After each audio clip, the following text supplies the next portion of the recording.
کہ بچوں کو اپنے صاحب ایمان بناؤ، قرآن پڑھاؤ، قرآن پڑھاؤ، بچوں کو اپنے صاحب ایمان بناؤ، قرآن پڑھاؤ، قرآن پڑھاؤ، قرآن ہی جینے کا طریقہ ہے بتاتا، قرآن ہی جینے کا طریقہ ہے بتاتا، ہر موڑ پہ انسان کو ہے چلنا سکھاتا، مشکل سی جو راہیں ہیں انہیں آسان بناؤ۔ دعوت سگندھ دے رہا ہوں مفتی اکبر قاسمی جمعیت صدر جمعیت علماء علی گڑھ مغربی اتر پردیش، میں ان اشعار کے ساتھ انہیں دعوت دے رہا ہوں کہ کچھ ایسی بے خوبی ہے تیرے انتظار میں، کچھ ایسی بے خوبی ہے تیرے انتظار میں، تصویر بن چکا ہوں تیرے انتظار میں، آہٹ میں کان در پہ نظر دل میں اشتیاق، آنکھوں کے اشک سوکھے تیرے انتظار میں۔ مفتی اکبر قاسمی مائک پر۔ السلام علیکم ورحمۃ اللہ وبرکاتہ۔ وعلیکم السلام ورحمۃ اللہ وبرکاتہ۔ نحمدہ ونصلی علی رسولہ الکریم، اما بعد، فقد قال اللہ تبارک وتعالی فی کتابہ العظیم، اعوذ باللہ من الشیطان الرجیم، بسم اللہ الرحمن الرحیم، یا ایہا الذین آمنوا ادخلوا فی السلم کافہ ولا تتبعوا خطوات الشیطان انہ لکم عدو مبین۔ قال رسول اللہ صلی اللہ علیہ وسلم، من رأى منكم منكرا فليغيره بيده وإن لم يستطع فبلسانه وإن لم يستطع فبقلبه وذلك ضعف الإيمان أو كما قال عليه الصلاة والسلام۔ سامعین محترم، رونق اسٹیج، علماء کرام، عمائدین الشہر اور آج کے اس جلسے کی بارونق باوقار شخصیت الحاج حضرت مولانا انعام محمد صاحب قاسگنج، خلیفہ حضرت مولانا شاہ ابرار الحق صاحب نور اللہ مرقدہ، آپ لوگ قابل مبارکباد ہیں، آپ کے ساتھ آپ کی بستی بھی، کہ الحمدللہ آپ کی بستی میں ایک ایسی بزرگ ہستی کا ورود مسعود ہوا ہے کہ جن سے ملاقات کے لیے لوگوں کو ان کے در پہ جانا پڑتا ہے، لیکن ظاہر نصیبی، خوش نصیبی کہ آپ کے دربار میں، آپ کی بستی میں حضرت کی تشریف آوری ہو چکی ہے۔ میں نہیں چاہتا، اور جتنے بھی اسٹیج پر ہمارے علماء ہیں غالباً وہ بھی نہیں چاہتے کہ حضرت کی موجودگی میں زیادہ شمع خراشی کی جائے، اس لیے کہ حضرت کا جو بیان ہوتا ہے، حضرت کی جو باتیں ہوتی ہے، وہ لفظ بلفظ سینے میں اترتی چلی جاتی ہے۔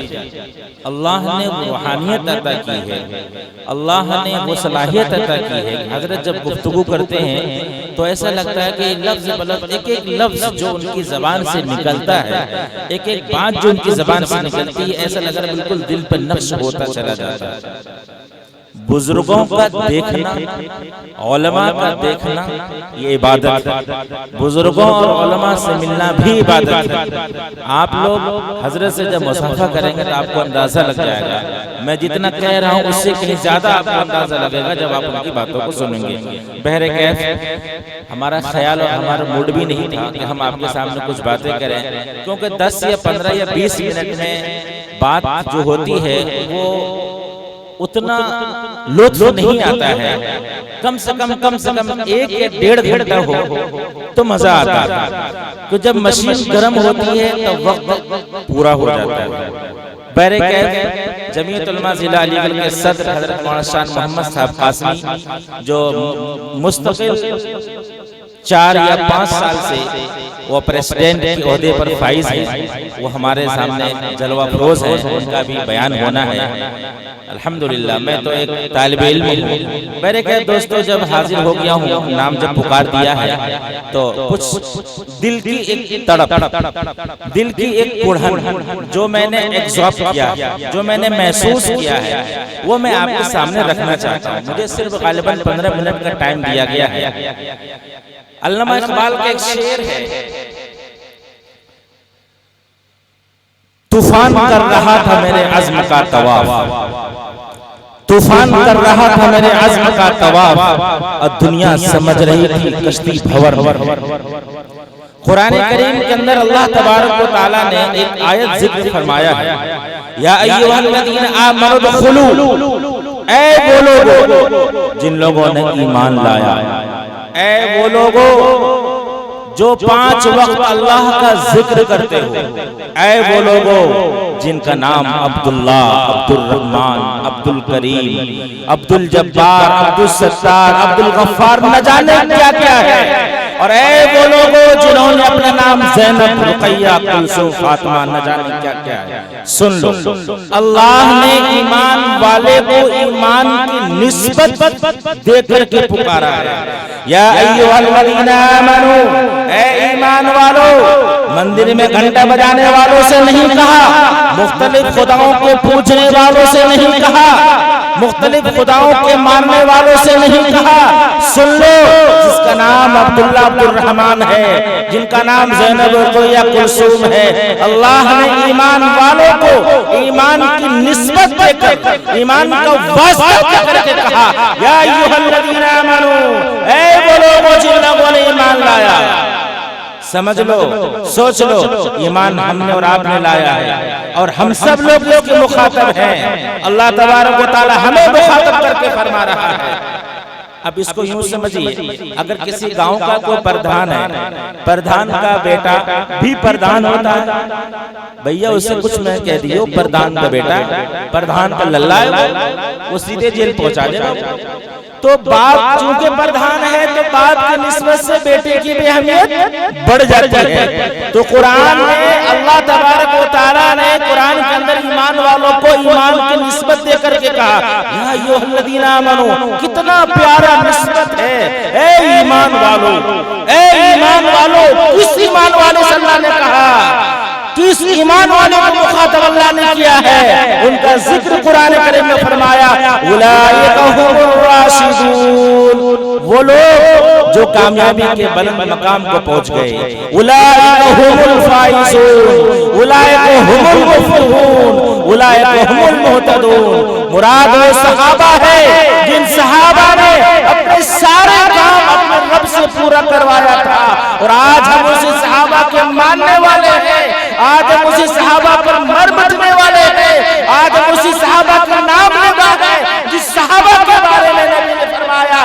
بِأَيِّهِمْ اقْتَدَيْتُمْ اهْتَدَيْتُمْ، اے لوگو تم ہمارے صحابہ میں سے کسی ایک کی دامن کو اگر تھام لوگے سیدھا تم جنت میں چلے جاؤ گے۔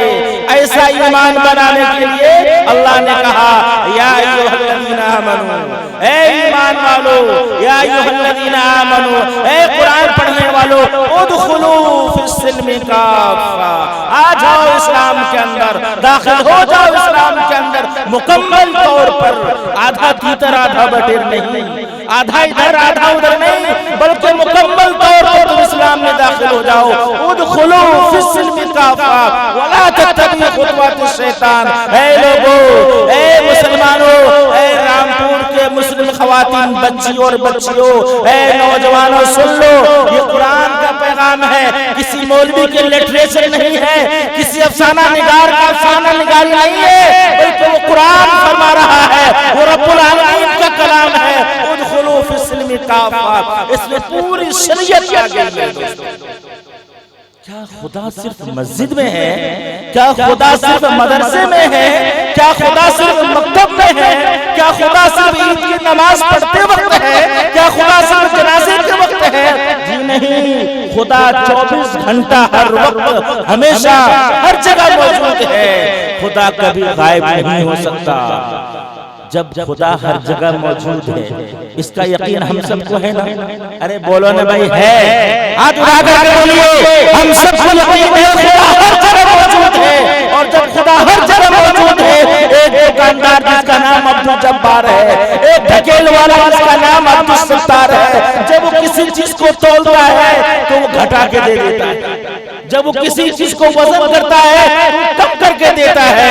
کیسا تمہارا ایمان ہے؟ کیا تولتے وقت تمہارا خدا تمہیں نہیں دیکھ رہا ہے؟ کیا تمہارا خدا صرف مسجد میں تمہیں دیکھ رہا ہے؟ کیا غلہ تقسیم کرتے وقت، کھیت سے غلہ کاٹتے وقت جو کھیت کا حق اللہ کے لیے ہونا چاہیے تھا، کیا تم نے اس حق کو ادا کیا تھا؟ کیا بیٹی کا جہیز یا بیٹی کا رسم پورا کرتے وقت یا بیٹی کا عقد کرتے وقت یا بیٹی کی شادی کرتے وقت تمہیں خدا کی سنت یا رسول کی سنت یاد نہیں آئی؟ مجھے ایک بات کہہ لینے دیجئے، میں آج ایک بات کہہ کے جاتا ہوں، میرا وقت پورا ہونے جا رہا ہے۔ آج ہم سچے مسلمان اگر ہیں تو میں آپ کو ایک حدیث کا حوالہ دیتا ہوں۔ حضرت معاذ بن جبل رضی اللہ تعالیٰ عنہ یمن کے گورنر بن کے جا رہے تھے، اللہ کے رسول نے اونٹ کے نکیل پکڑ لی، اے معاذ کیف تقضی فی الیمن، اے معاذ تم یمن کے گورنر بن کے جا رہے ہو، اے معاذ تم یمن کے حاکم بن کے جا رہے ہو، بادشاہ وقت بن کے جا رہے ہو، کیسے فیصلہ کرو گے؟ اللہ کے رسول حضرت معاذ نے کہا، بکتاب اللہ و سنت رسول اللہ و اجماع صحابہ استحد برأیی، یا رسول اللہ کتاب اللہ سے فیصلہ کروں گا، سنت رسول سے فیصلہ کروں گا، اجماع صحابہ سے فیصلہ کروں گا، پھر اپنے رائے سے اجتہاد کروں گا۔ اس کے بعد اللہ کے رسول نے فرمایا، واتقی دعوت المظلوم فإن بینہ و بین اللہ حجاب۔ اے معاذ یاد رکھنا، اب یہاں پہ رک جائیے، ہمارے پاس روپیہ پیسہ ہے، ہمارے پاس جائیداد ہے، اسباب ہے، ہمارے بچی جوان ہوئی، ہم نے شادی کا انتظام کر لیا، 20 لاکھ روپے خرچ ہوا، 30 لاکھ روپے خرچ ہوا، جہیز کی نمائش کر دی، پورے گلیوں میں جہیز کے سامان کو سجا دیا، پوری سڑکوں پہ جہیز کے سامان کو سجا دیا، آنے جانے والے دیکھتے ہیں، سر کے بال سے پیر کے ناخن تک ہر چیز ہم نے بیٹی کے لیے سجا دیا۔ یاد رکھو، اگر مسلمان ہو اپنے سینے پہ ہاتھ رکھ کر کے بتانا، کیا تمہارے محلے میں غریب معصوم لڑکی نہیں ہے؟ کیا تمہارے محلے میں ایک وہ بھی لڑکی ہے جو جوان ہو چکی ہے، شادی کا اسباب مہیا نہیں ہو پا رہا ہے؟ کیا اس محلے میں وہ غریب ماں نہیں رہتی ہے؟ کیا اس محلے میں وہ غریب باپ نہیں رہتا ہے؟ کیا اس محلے میں وہ غریب بھائی نہیں رہتا ہے؟ کیا اس محلے میں وہ غریب بہن نہیں رہتی ہے؟ یاد رکھنا، جہیز کی نمائش کرنے والوں، یاد رکھنا، دکھا کر جہیز دینے والوں، اگر اس نمائش جہیز کی وجہ سے کسی گزرتی ہوئی غریب بچے کا یا غریب ماں کا یا غریب باپ کا اس سامان کو دیکھ کر کے اس کے دل میں تکلیف ہو گئی اور اس کے دل میں ہائے آ گئی، اے میرے خدا، اے میرے خدا، اگر اس بچی نے سوال کر لیا، اے میرے خدا بتا تو نے مجھے غریب پیدا کیوں کیا، اور اگر غریب بنایا تو ایسے معاشرے میں کیوں پیدا کیا جس معاشرے میں لڑکی کی شادی کے لیے ایسے جہیز کی نمائش کی جاتی ہو؟ اے میرے خدا، اے میرے خدا تو مجھے اٹھا لے، دنیا سے تو مجھے اٹھا لے، میں اس لائق نہیں ہوں اس معاشرے میں ہماری زندگی باقی رہے۔ یاد رکھنا، اگر کسی باپ کا دل دکھ گیا، اگر کسی ماں کے دل کو ٹھیس پہنچ گیا، اگر کسی بھائی کے دل کو تکلیف ہو گئی اور وہ اسباب شادی نہیں کر پا رہا ہے، وہ شادی آبادی نہیں، وہ شادی بربادی میں بدل جاتی ہے۔ میرے دوست، ہم سنت رسول کی دعوت کرتے ہیں اور کہتے ہیں ہمارا نام فلاں فلاں فلاں ہے، ہوگا تمہارا نام علی گڑھ کی تحصیل میں مسلمانوں میں، لیکن نبی کی فہرست میں تمہارا نام نہیں ہوتا ہے۔ ہم نام کے مسلمان ہیں، کام کے مسلمان نہیں ہیں۔ جس کو جہاں اور جیسا جس طرح موقع ملتا ہے وہ بھوتی چھری سے کاٹنا شروع کر دیتا ہے۔ ایک مسلمان کے معیار بتاؤں آپ کو، اگر ایک ایمان والا، ایک مسلمان اگر وہ کاروبار کر رہا ہے، کاروبار میں اگر اس کو 19 سے 20 ہو گیا، 20 سے 22 ہو گیا، اس کا ایٹیٹیوڈ چینج ہو جاتا ہے، بات کرنے کا انداز بدل جاتا ہے۔ بھائیوں سے الگ طریقے طریقے سے بات کرتا ہے. وہی بندہ جب اس کا کاروبار 18-19 تھا تو سب سے اچھے سے بات کرتا تھا, لیکن اگر تھوڑا سا معیار اس کا بڑھ گیا, 19 سے 20 یا 20 سے 22 ہو گیا, تو اس کا ایٹیٹیوڈ چینج ہو گیا. بھائی سے بات کرنے کا انداز بدل گیا, ماں سے بات کرنے کا انداز بدل گیا, بہنوں سے بات کرنے کا انداز بدل گیا, یہاں تک کہ اپنے محلے پڑوس کے لوگوں سے بھی بات کرنے کا انداز بدل گیا. اور اس سے برعکس چلے جائیے, جو ہمارے برادر وطن ہے, جو ہمارے ہندو بھائی ہیں, جو وہ آگے بڑھتا ہے ویسے ان کے معیار میں تواضع آنا شروع ہو جاتا ہے. میں پریکٹیکلی بات بتا رہا ہوں آپ کو میرے دوستو. یہ مسلمان جس کے پاس تواضع کی دولت ہونی چاہیے کہ جو اگر چلے تو غیر ان کے چلنے کے آہٹ کو دیکھ کر کے, چلنے کی حالت کو دیکھ کر ایمان لانے پر مجبور ہو جائے. اور آج ہم مسلمان ہیں, نام کے مسلمان ہیں, کام کے مسلمان نہیں ہے. اور اگر کام کے مسلمان بن گئے, یہ سارے ہوا کو دھوکے ہیں ایک طرف ہو جائے گا اور ہمارا راستہ صاف ہو جائے گا انشاءاللہ. لیکن ہم وہ مسلمان بننا ہی نہیں چاہتے. ہم کٹ کر کے, لٹ کر کے, پس کر کے سب کچھ دیکھ لیا. جو اللہ تمہیں لاک ڈاؤن میں تمہارے کام کو بند کروا کے تمہیں رزق دے سکتا ہے, جو اللہ جس اللہ نے تمہیں ہر اعتبار سے, عزت سے, شہرت سے نوازا ہے, وہ جو چاہے وہ کرتا ہے. لاک ڈاؤن میں مسجدیں بند ہو گئی, تالے لگ گئے, لوگ چاہتے تھے نماز پڑھنا لیکن پھر بھی نماز نہیں پڑھ پاتے تھے. اللہ جو چاہتا ہے وہ کرتا ہے. کبھی کبھی اپنے دروازے سے دھکے مار کے بھگا دیتا ہے. لاک ڈاؤن میں کیا ہوا؟ یہ تو ہوا نا, دھکے مار کے بھگایا نا. ارے جب تم ہمارے حکم کو پورا نہیں کرو گے ہم تمہیں دھکے مار کے اپنے دروازے سے باہر کر دیں گے. لاک ڈاؤن کیا ہوا؟ یہ تو ہوا نا, دھکے مار کے ہمیں باہر کر دیا گیا کہ 3 سے زیادہ نماز نہیں پڑھ سکتے ہیں. یہ سب کچھ اللہ کی نظر میں ہے.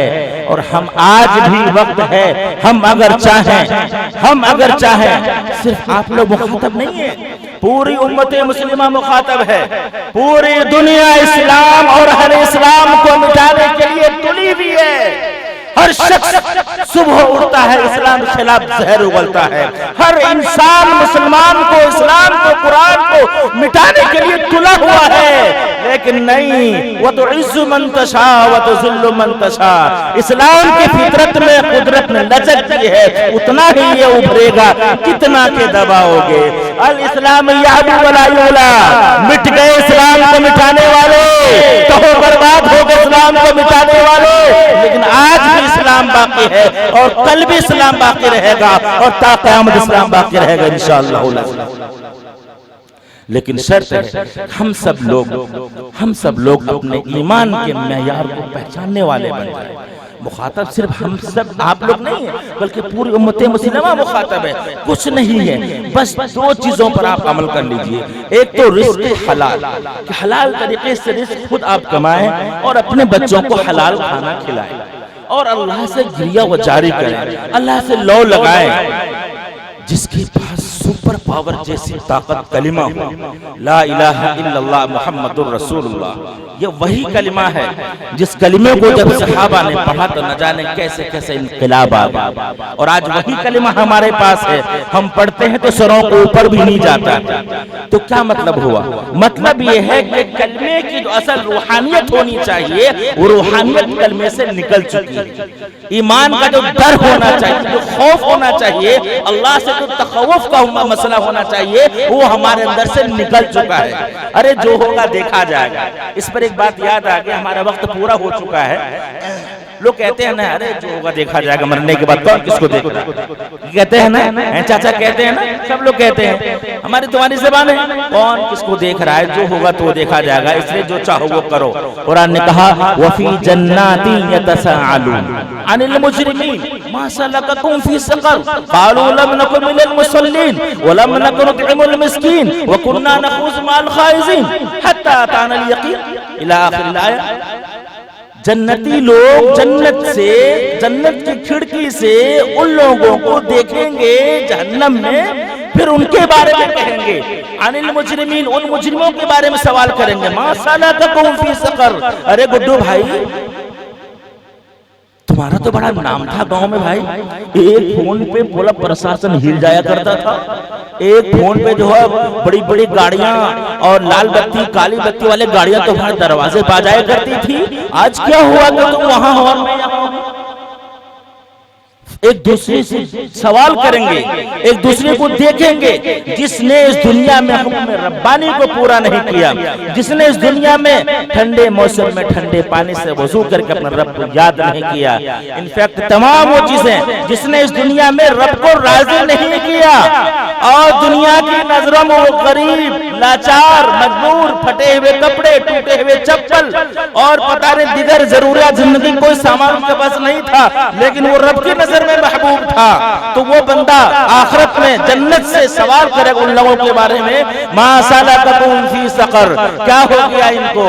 وہ خود زبان سے کہیں گے قالوا لم نک من المصلین، ہم نماز پڑھنے والوں میں سے نہیں تھے، وکنا نخوض مع الخائضین، ہم دین کی باتوں کا مذاق اڑایا کرتے تھے، ہم مسکینوں کو کھانا نہیں کھلایا کرتے تھے، مدرسے والے چندے کے لیے آتے تھے، ہم اسے جو ہے بھگا دیا کرتے تھے، یا پیشانی پر بل پیدا کر لیا کرتے تھے، یا چہرہ بدل لیا کرتے تھے، بہت ساری چیزیں ہیں مدارس کے بارے میں بھی قرآن کریم کے اندر ہے۔ اگر زکوٰۃ وصول کرنے والے مدرسے والے آپ کے پاس اگر آئے تو آپ کے پاس اگر نہیں ہے، آپ کو اگر نہیں دینا ہے تو حسن اسلوبی کے ساتھ، خوش اخلاقی کے ساتھ آپ ان کو منع کر سکتے ہیں۔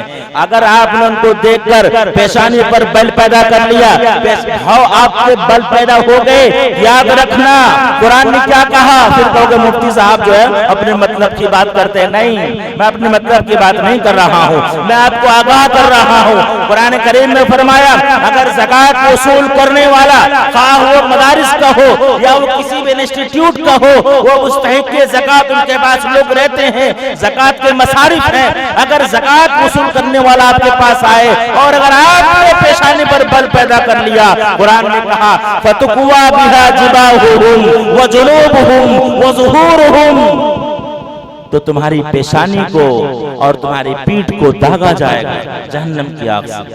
اگر آپ کو نہیں دینا ہے آپ منع کر دیجئے۔ بھائی دیکھیے مدارس میں صدقات ہیں، زکوٰۃ ہیں اور دیگر مصارف ہیں، انہی چیزوں سے جو مدرسہ چلتا ہے۔ یہ تو ہے نہیں ایک بندہ مدرسہ چلا لے گا اور اگر آپ کے دینے سے ایک بچہ حافظ قرآن ہو گیا یا آپ کے دینے سے مدارس میں وہ دیگر مصارف میں خرچ ہوئے، تو جب تک وہ قرآن کا سلسلہ چلتا رہے گا تب تک آپ کو ثواب ملتا رہے گا۔ تو کہنے کا مطلب یہ ہے ہم اگر اپنے ایمان کے معیار کو اس طرح سے بنائیں گے جس طرح صحابہ نے بنایا تو آج بھی کچھ بھی نہیں بگڑا ہے۔ ابھی گھبرانے کی ضرورت نہیں ہے، ہم کسی کو تانا نہ دیں، نہ یوگی جی کو نہ مودی جی کو، ہم خود اپنے اعمال کی نحوست کی وجہ سے آج ہم سزا بھگت رہے ہیں۔ ابھی چند مہینے قبل سفر ہوا تھا امروہہ کا، حضرت مفتی عفان صاحب جب مغربی پورے یو پی کے صدر بنے تھے ان کو مبارکباد دینے کے لیے گئے، چند ساتھی گئے تھے، وہاں پر حضرت سے بردستہ سوال کیا، حضرت یہ بات بتائیے آج اس وقت جو ہے بڑے سے بڑے علماء، بڑے سے بڑے فقہا، کتب ابدال لگے ہوئے ہیں کہ کس طرح سے حالات سازگار بن جائے، مسلمانوں کے تعلق سے، مدارس کے تعلق سے، مساجد کے تعلق سے، لوگوں کے جو رجحانات ہیں مسلمانوں کے تعلق سے وہ بہت بدل گیا ہے، تو حالات آخر ایسا کیوں؟ حضرت سے سوال کیا گیا، بہت دیر سوچنے کے بعد حضرت نے جواب دیا یہ صرف ہمارے شاطئ اعمال کی وجہ سے ہے، یعنی ہمارے برے اعمال کی وجہ سے۔ آج اگر ایمان والا اپنے ایمان کے معیار کے مطابق صبح سے لے کے شام تک زندگی گزارنا شروع کر دے تو میں نہیں سمجھتا ہوں وہ وقت بھی آئے گا کہ ہم دعا کریں اور ہماری دعا قبول نہ ہو، قبول ہوگی۔ اللہ کہتا ہے ادعونی استجب لکم، اے میرے بندے مجھے پکارو میں تمہاری پکار سنوں گا، نحن اقرب الیہ من حبل الورید، ہم تمہارے شہرک سے بھی زیادہ قریب ہیں، تم اپنے آپ کو کیوں سمجھتے ہو بہت زیادہ گنہگار ہو اللہ مجھے معاف نہیں کرے گا؟ ایسا کچھ نہیں ہے۔ ہم اپنے گناہوں پر نادم و پشیماں ہوتے ہوئے اگر اللہ کے سامنے دست و سوال دراز کریں گے تو اللہ ہماری فریاد کو سنے گا اور ہر حال میں سنے گا، اور کیوں نہیں سنے گا، وہ تو سننے والا ہے ہی، لیکن شرط یہ ہے کہ یا ایھا الذین آمنوا ادخلوا فی السلم کافہ، اے ایمان والو مکمل طور پر ایمان میں داخل ہو جاؤ۔ مکمل طور پر اسلام کے اندر آ جاؤ۔ اسلام صرف نماز، روزے، حج، زکوٰۃ نہیں ہے، بلکہ اسلام ہر شعبے کا نام ہے جس شعبے کا ذکر اللہ کے رسول نے ہمارے لیے فرمایا ہے۔ اسی لیے جو ہے ہم اسلام کو ہر جگہ تلاش کریں، کاروبار میں بھی، معاشرات میں، مواخات میں، معاملات میں، چلنے میں، اٹھنے میں، بیٹھنے میں، سونے میں، ہر شعبے میں ہمیں اسلام کو تلاش کرنا ہے۔ اگر ہم نے ہر شعبے میں اسلام کو تلاش کر کے زندگی گزارنا شروع کر دیا تو انشاءاللہ ثم انشاءاللہ اللہ کی ذات سے مجھے امید ہے کہ وہ حال ہمارا نہ ہوگا جو حال اس وقت ہمارا ہے۔ آج مختلف طریقے سے اسلام والوں کو پریشان کرنے کی کوشش کی جا رہی ہے، ان شعبوں کو میں ذکر نہیں کرنا چاہتا کیونکہ آپ کے یہ پورے علاقے 20 بستی ہے، 20 میں سے کم 12-15 بستیوں میں جا چکا ہوں اور وہاں کی کارگزاری ہمارے سامنے میں ہے جمعیت کی ممبر سازی کے تعلق سے، لیکن اس کا وقت نہیں ہے۔ میں بتاؤں گا آپ کو، ایک گاؤں ہے، جب اس میں ممبر سازی کرنے کے لیے گئے، بس 2 منٹ ناظم صاحب، ممبر سازی کرنے کے لیے گئے، جمعیت علماء ہند کا ایک بہت بڑا آرگنائزیشن ہے، یہ وہی جمعیت علماء ہند ہے کہ ابھی بھوپال کے پروگرام میں محمود مدنی صاحب نے پروگرام میں کہا تھا کہ جب جب ظلم ہوگا تب تب جہاد ہوگا۔ اسی جمعیت کے راشٹری ادھیکش مولانا محمود مدنی صاحب نے کہا تھا، اسی جمعیت کے تعلق سے ایک گاؤں میں جانا ہوا تھا ممبر سازی کے لیے، تو ایک بندہ بڑا ہٹا کٹا بالکل تندرست، ایسا لگ رہا اگر نکال دیا جائے تو 10-5 کو ختم کر دے گا وہ، لیکن جب ان کو ہم جمعیت کا تعارف بتایا اور جمعیت کا ذکر کیا ان کو، وہ پتہ کیا کہہ رہا ہے، مو کو نہ معلوم مفتی صاحب میں تو بدرنگ دل سے جڑا ہوا ہوں، نعوذ باللہ من ذالک، یہ آپ کے بغل کی بستی کا ماحول ہے۔ بتائیے ایک ایمان والا، اور وہ کہہ رہا ہے برجستہ مولانا شمس عالم صاحب ہمارے ساتھ تھے، نام ذکر نہیں کروں گا۔ یہ افسوس کی بات ہے کہ آج ہماری بستی ان چیزوں سے خالی ہے کہ ہمارے ایمان سے نہ جڑ کر کے، ایمان تنظیموں سے نہ جڑ کر غیروں سے جڑ رہے ہیں، یہ ہماری کمی ہے، علماء کی کمی ہے، اطراف کے علماء کے مدارس والوں کے علماء کی کمی ہے کہ ان تک وہ بات نہیں پہنچا پا رہے ہیں۔ اللہ تعالی ہم سب عمل کرنے کی توفیق عطا فرمائے۔ وآخر دعوانا ان الحمدللہ رب العالمین۔